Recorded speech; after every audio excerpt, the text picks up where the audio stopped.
अस्सलाम वालेकुम ग्रेड 4। कैसे हैं आप सब? मैं उम्मीद करती हूँ कि आप सब खैरियत से हैं, घर पे रह के इन तमाम वीडियो लेसन्स को देख भी रहे हैं और इनमें दिया गया जितना भी काम है उसको अपनी बुक्स पे और नोटबुक्स पे सॉल्व कर रहे हैं।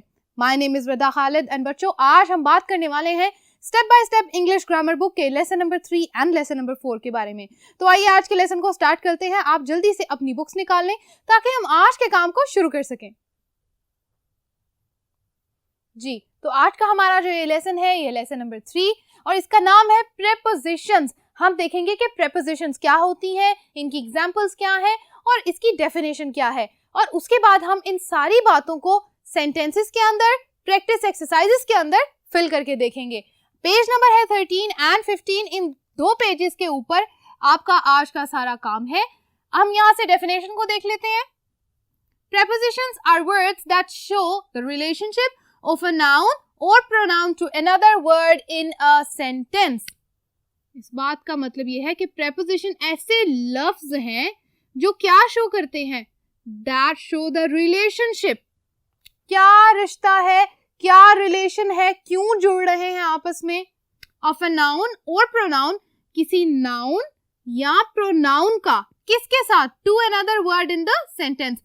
Another word, उसके अगला वर्ड कोई भी हो सकता है, ठीक है? ऑब्जेक्ट हो सकता है, उसके अगला वर्ड कोई एक एडवर्ब हो सकता है। तो ये सारे लफ्ज जो हैं जो एक सेंटेंस में लिखे जाते हैं और उनके रिलेशनशिप को शो करने के लिए जो हम वर्ड्स यूज करते हैं वो होते हैं प्रेपोजिशंस। एक बात मैं आपको बता दूं, जो लफ्ज है पोजीशन, क्या ये वर्ड यहाँ लिखा है? Very good. तो पोजीशन जब हमें पता चल रही है किसी नाउन की, तो हम कहते हैं कि ऐसे लफ्ज हमें क्या बताते हैं? पोजीशन के बारे में बताते हैं किसी नाउन की। क्या पोजीशन है? अप है, डाउन है, फॉरवर्ड है, बैकवर्ड है, अबव है, बिलो है। जितने भी पोजीशंस हैं ये सारी हमें पता चलती हैं किससे? ये सब हमें पता चलती हैं प्रेपोजिशन से। मैं यहाँ पे इन डायरेक्शंस को लिख देती हूँ। आप इसको राइट लेफ्ट भी कह सकते हैं, ठीक है? उसके बाद डाउन, डाउनवर्ड्स और बिलो, अपवर्ड्स, टॉप, ओवर, ये सारे वर्ड्स जो हैं ये यूज होते हैं ऊपर रखी हुई चीज के लिए। ओके, अब ये मैंने आपको जो एग्जांपल्स यहाँ पर दी हैं बच्चों, इनको मैंने यहाँ पर भी लिखा है। आइए इनको स्टडी करते हैं। एग्जाम्पल्स हैं इन, बीच में, अक्रॉस, यहां से उस पार, विद मतलब साथ, फ्रॉम वहां से, एट उस जगह पे, टूवर्ड्स उस जानिब, आउटसाइड बाहर की जानिब, ओवर यानी पलट के उस तरफ, अगले पार जाना, ठीक है? अच्छा, ये सारे एग्जाम्पल्स कुछ एग्जाम्पल्स हैं। इसके अलावा भी बहुत सारी प्रेपोजिशंस होती हैं जिनको हम आज स्टडी करेंगे और साथ ही साथ इन सेंटेंसेस में फिल करेंगे। जल्दी से आप प्रैक्टिस एक्सरसाइज ए पे आ जाएं क्योंकि हम यहाँ से अपना काम स्टार्ट करेंगे। Fill in the blanks with suitable prepositions from the choices given in brackets. आपके पास हर सेंटेंस के बाद बच्चों ब्रैकेट के अंदर कुछ चॉइस दी गई है, ठीक है? आपके पास 2 प्रेपोजिशंस है, आपने इसमें से एक सिलेक्ट करनी है जो सेंटेंस के अकॉर्डिंग यहाँ पर आएगी। Number 1, the school gives a holiday dash Independence Day on Independence Day। लिख लेते हैं। Okay. Number 2, Benji has gone dash a walk। तो जो वर्ड यूज होगा वो होगा for a walk। Number 3, I am writing a letter dash my teacher। Very easy। 2। Okay। Number 4, which letter comes dash P and R। ये 2 letters दिए गए हैं और हमसे पूछा जा रहा है कि इन दोनों लेटर्स के दरमियान में क्या आता है। तो यहाँ पर जो प्रेपोजिशन यूज होगी वो होगी बिटवीन, ठीक है? हम यहाँ पे लिख लेते हैं बिटवीन। ओके, अच्छा जी। Practice B, look at the pictures and answer the questions given against each in your notebook. आपने क्या करना है बच्चों, ये जो क्वेश्चंस मैंने यहाँ पे लिखे हैं इन सारे क्वेश्चंस के साथ आपकी बुक में पिक्चर्स बनी हुई हैं। आपने उन पिक्चर्स को देखना है। उन पिक्चर्स में जो एक्शन हो रहा है उस एक्शन के मुताबिक आप बताएंगे कि नाउन और वर्ब का रिलेशनशिप कैसे है, यानी पोजीशन क्या है, ये आप बताएंगे किस चीज की, नाउन की पोजीशन क्या है। अच्छा जी, सबसे पहले आप ये पिक्चर देखें, where is the dog sleeping, कुत्ता जो है वो कहाँ सो रहा है, the dog is sleeping dash the bush, besides the Bush.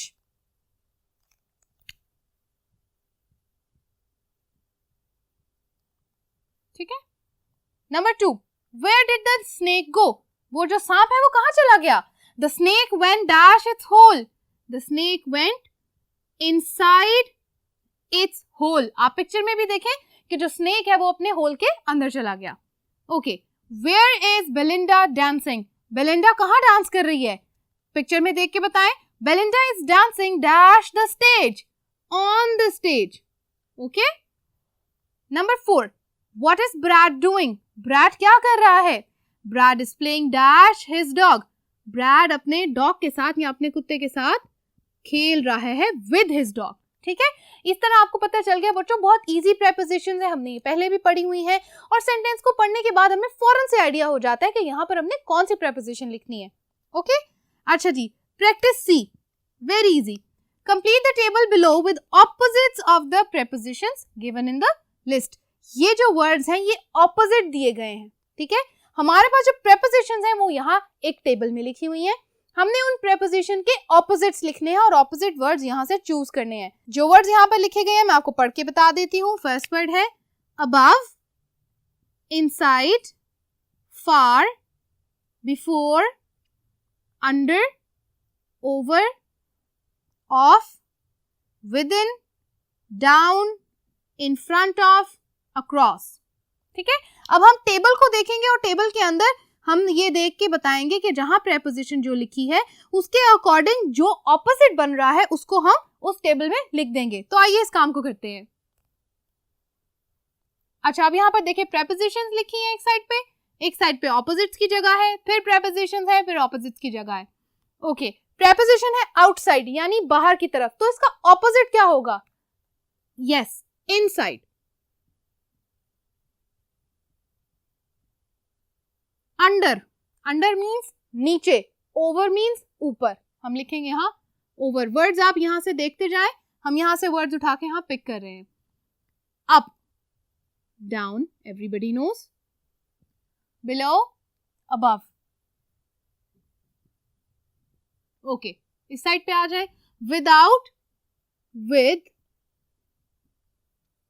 On, off, near, far, behind, in, front of। All right, तो ये टेबल हमने फिल कर लिया और हमने ये देख लिया कि किस तरह हम प्रेपोजिशंस की ऑपोजिट लिख रहे हैं और सारे के सारे ऑपोजिट वर्ड्स यहाँ पर प्रैक्टिस सी के नीचे दिए गए हैं। यहाँ तक बच्चों हमारी प्रेपोजिशन की एक्सरसाइज और लेसन खत्म होता है। अब हम मिलकर स्टार्ट करने वाले हैं लेसन नंबर 4 जो कि है प्रोनाउंस के बारे में। प्रोनाउंस क्या होती है इसकी डेफिनेशन को पढ़ लेते हैं। A pronoun can be used in place of a noun, यानी जहां पर सेंटेंस में बार बार नाउन नहीं लिखना वहां पर हम क्या यूज करते हैं, हाँ जी, एक पैराग्राफ को लिखते हुए हम क्या करते हैं, एक दफा नाउन लिखने के बाद दूसरी दफा प्रोनाउन का जिक्र करते हैं, प्रोनाउन को लिखते हैं, क्योंकि ये लिखी जाती है in place of a noun, क्योंकि ये नाउन की जगह लिखी जाती है। अब यहाँ पर मैंने कुछ नाउन की एग्जाम्पल्स लिखी हैं और उसके साथ उनकी प्रोनाउंस भी लिखी हैं। अगर वर्ड है एक बॉय का नेम ब्रैड, तो उसके लिए जो प्रोनाउन यूज होगी वो होगी ही। अगर गर्ल है शीना फॉर एग्जाम्पल, तो उसके लिए प्रोनाउन यूज होगी शी। एक वर्ड है रूम, उसके लिए प्रोनाउन यूज होगा इट। तो ये बात आपने याद रखनी है, इट की प्रोनाउन यूज होती है जब हम एनिमल्स की बात करते हैं, नॉन लिविंग थिंग्स की बात करते हैं, दोनों सूरतों में हम इट लगाते हैं। अगर फीमेल की बात करेंगे तो शी, herself, her। अगर मेल की बात करेंगे तो he, him, himself, ये सारी। और अगर हम प्लूरल्स की बात करें तो हम यूज करते हैं they के बाद हम लिखेंगे them और themselves। ठीक है, उसके अलावा अगर you लिखा है तो you के लिए your, yourself। इस तरह की सारी प्रोनाउंस और रिलेटिव प्रोनाउंस हम सारी की सारी कहाँ यूज करेंगे आज इन एक्सरसाइजेस के अंदर। ठीक है, प्रैक्टिस ए की तरफ आ जाए। Choose the correct pronoun. यहाँ पर सेंटेंस के साथ हमें बच्चों दो प्रोनाउन दिए गए हैं, हमने उनमें से एक चूज करना है, लेकिन कैसे प्रोनाउन चूज करेंगे हम पहले देखेंगे कि हमारे पास नाउन क्या है। ठीक है, स्टार्ट करते हैं। नंबर 1, रॉय जो हमारा नाउन है, wanted to do the cooking itself, himself, himself, very good, इसको सिलेक्ट कर लें। Okay, number 2, I hurt myself, himself, when I fell from the stairs, तो I के साथ himself आएगा? No, myself, very easy। Number 3, this sum is easy, ये सवाल तो बहुत आसान है। You can do it themselves, yourself, you है तो yourself, ठीक है, समझ आ गई? Easy, okay. Number 4, they wanted to do the project by themselves, yourself, they, themselves, okay। Number 5, she cleaned the whole house by himself, herself, she की pronoun यहाँ है, तो यहाँ पर जो रिफ्लेक्सिव प्रोनाउन होगी वो होगी herself। ठीक है बच्चों, यहाँ तक ये एक्सरसाइज सबने मेरे साथ सॉल्व कर ली, वेरी गुड। अब आ जाए जल्दी से प्रैक्टिस बी की तरफ, which is also very easy. Practice B को स्टार्ट करते हैं। Change the nouns given in the brackets with a suitable pronoun. अब हमें पता है कि अगर हम सिंगुलर की बात कर रहे हैं, मेल सिंगुलर है, बॉय है तो ही, फीमेल सिंगुलर है तो शी, अगर प्लूरल्स की बात है तो दे और देम, और अगर इसी तरह हमारे पास किसी एनिमल की या किसी थिंग की, नॉन लिविंग थिंग की बात हो रही है तो हम क्या लगाएंगे? इट। अब यहाँ पर हमने इस काम को ऐसे करना है, सेंटेंस को हम पढ़ेंगे। यहाँ जो ब्लैंक आपको नजर आ रही है, आपकी बुक में वहां ब्रैकेट के अंदर यही दो नाम लिखे हुए होंगे, आपका नाउन लिखा हुआ होगा। ठीक है, नाउन एक से ज्यादा भी लिखे हुए हैं। फॉर एग्जाम्पल इस वाले सेंटेंस के अंदर 2 नाउन्स लिखे हैं।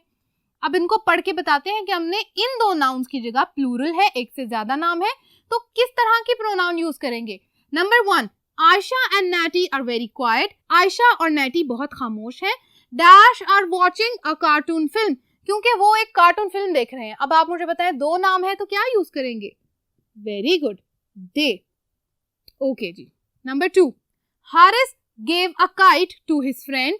Okay, dash was green in colour, तो क्या ग्रीन कलर की हो सकती है, काइट या हारिस? ऑब्वियसली काइट, तो हम लिखेंगे इट, नॉन लिविंग थिंग है it. 3, this is mummy's watch, ये मामा की वॉच है। Daddy gave it as a present to dash, daddy ने ये मामा को एक तोहफे के तौर पे दिया था। यहाँ पर इस ब्लैंक की जगह आपकी बुक में लिखा हुआ है मम्मी, तो हम लिखेंगे हर। फीमेल है ना, तो फीमेल के लिए हर यूज होता है। Number 4, Gus and Roger will go to the market. Dash want to buy some return gifts for the birthday party. 2 लोग हैं, 2 बॉयज के नाम लिखे हुए हैं, वो कहाँ जा रहे हैं? मार्केट में, और वो क्या खरीदना चाह रहे हैं? कुछ रिटर्न गिफ्ट्स, यानी कुछ तोहफे देने जा रहे हैं, किसके लिए? बर्थडे पार्टी की वजह से। ओके जी, तो हम यहाँ लिखते हैं दे। All right. Number 5, please give the children some money. Dash want to buy some snacks. Children, they want to buy some snacks. Number 6, Michael and Josh go out every evening. Dash play football. 2 लोग हैं तो they. Very good. Number 7, Haris needs to be taken to the hospital. Dash has cut his finger. His क्या पता चल रहा है? he की pronoun होगी, क्योंकि किसके बारे में बात हो रही है? हमारा नाउन क्या है? हारिस। यहाँ पर हम नाउन्स को क्या करते हैं? सर्कल कर लेते हैं, ताकि हमें आइडिया हो जाए कि हमने किस हिसाब से अपने वर्ड्स फिल किए हैं। ओके जी, यहाँ तक ये एक्सरसाइज भी खत्म हो गई। और बच्चों, इसके बाद आपकी बुक में जो प्रैक्टिस सी दी गई है, उसके अंदर कुछ प्रोनाउंस हमें दिए गए हैं और हमें ये कहा जा रहा है कि हमने सेंटेंसेस बनाने हैं। तो ये काम आपका होमवर्क है। प्रैक्टिस सी आप खुद से करेंगे घर पे, विच इज वेरी इजी, सिर्फ सिंपल सेंटेंसेस बनाने हैं। दैट्स इट फॉर टुडे बच्चों। मैं उम्मीद करती हूँ कि आज के दोनों लेसन आपको समझ आए होंगे और पसंद भी आए होंगे, और आपने मिलके ये सारा काम मेरे साथ अपनी नोटबुक्स पे और बुक्स पे सॉल्व किया होगा। Thank you so much for watching today's lesson. अब हम मिलेंगे अगली वीडियो लेसन में, जो कि होगा lesson number 6 and lesson number 5 and lesson number 6। तब तक के लिए अपना बहुत ख्याल रखिएगा, खुश रहिए, अल्लाह हाफिज।